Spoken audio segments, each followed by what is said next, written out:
श्रीशैले दयापात्रं दीभत्यादिगुणार्णवं यतीन्द्रप्रवणं वन्दे रम्मजामाधरं मुनिं लक्ष्मीनाथसमारम्भां नादयामुणमद्भयाम् अस्मदाचार्यपर्यन्तां वन्दे गुरुपरम्परां भक्तामृतं विश्वजानूनमोधनं सर्वार्थं श्रीषडगोपवाग्मयं सकस्ससाघोपनिषत्समागमं नमाम्यहं திராவிடவேதசாகரம்.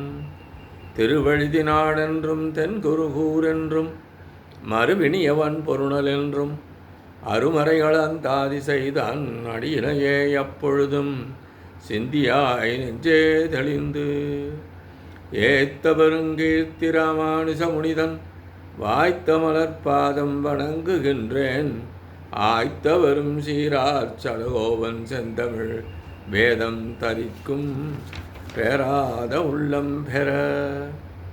எம்பெருமான் திருவருளாலே ஆச்சாரியன் அனுகிரகத்தாலே கடந்த பல தினங்களாக நம்மாழ்வார் அருளி செய்த திருவாயுமொழியினை நாம் அனுபவித்து வருகிறோம். இன்றைய தினம் நாம் காண இருப்பது முதலாம் பத்து, எட்டாம் பதிகம், ஐந்தாம் பாசுரம். வைகளும் வெண்ணெய் கைகளந்துண்டான் பொய்களவாது என் மெய்களந்தானே. வைகளும் எப்போதும் வெண்ணையை கைகளந்து கை உள்ளளவும் நீட்டி உண்டான் வாரி எடுத்து அமுது செய்தான். பொய்களவாது மெய்யாகவே என் மெய்களந்தான் எனது மேனியிலே ஒன்றுபடக்கூடியவன் என்கின்றார் ஆழ்வார் இப்பாசுரத்திலே. தற்பொழுது இப்பாசுரத்தின் முழு விளக்கத்தினை நாம் அனுபவிக்கிறோம். நான் எம்பெருமானது திருக்குணத்தையே விரும்புவது போல அவனும் என்னுடைய சரீரத்தையே விரும்பி நின்றான் என்கின்றார் இப்பாடலில். திருவாய்ப்பாடியிலே ஆயர்குலப் பெண்கள் வெண்ணெய், பால், தயிர் முதலானவற்றை பானைகளிலே சேமித்து வைத்திருப்பர். அவற்றை பாதுகாப்பாக வைத்திருப்பதற்காக உரியின் மீது வைத்திருப்பர். அந்த தயிர், வெண்ணெய் முதலானவற்றை எம்பெருமானாகிய கண்ணன் தன்னுடைய 2 கைகளாலும் கை நீளும் மட்டும் குடத்திலே இட்டு வாரி எடுத்து களவாடி தின்னும். அப்படிப்பட்ட கண்ணன் சற்றும் பொய்யில்லாதபடி மெய்யாகவே என் சரீரத்திலே வந்து கலந்து எனக்கு பேரானந்தம் அளித்தான் என்கின்றார். அந்த பால், தயிர், வெண்ணெய் ஆகியவற்றை உரியிலிருந்து களவாடி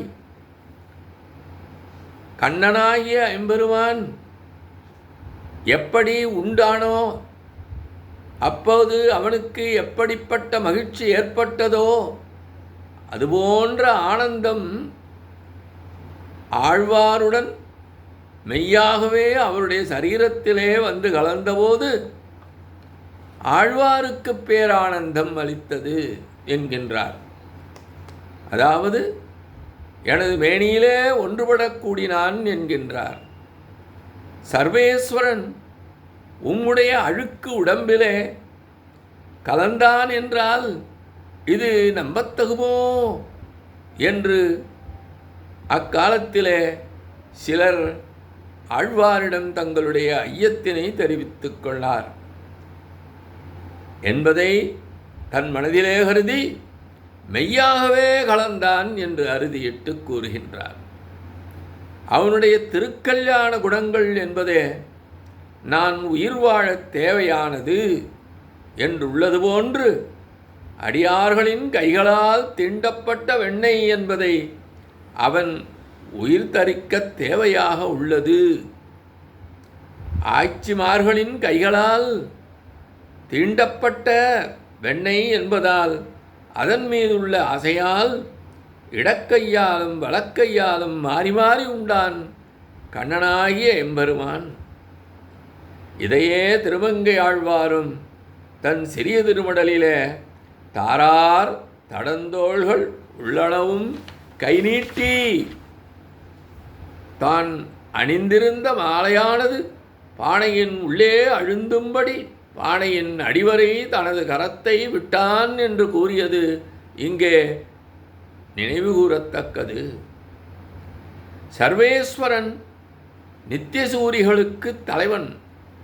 அப்படிப்பட்டவன் நித்திய சம்சாரியாக உள்ள ஆழ்வாரின் சரீரத்தை திருவாய்ப்பாடியிலே உள்ள வெண்ணெய் அளவிற்கா விரும்பினான் என்று சிலர் வினவலாம். இதற்கும் விடையளிக்கிறார் ஆழ்வார்.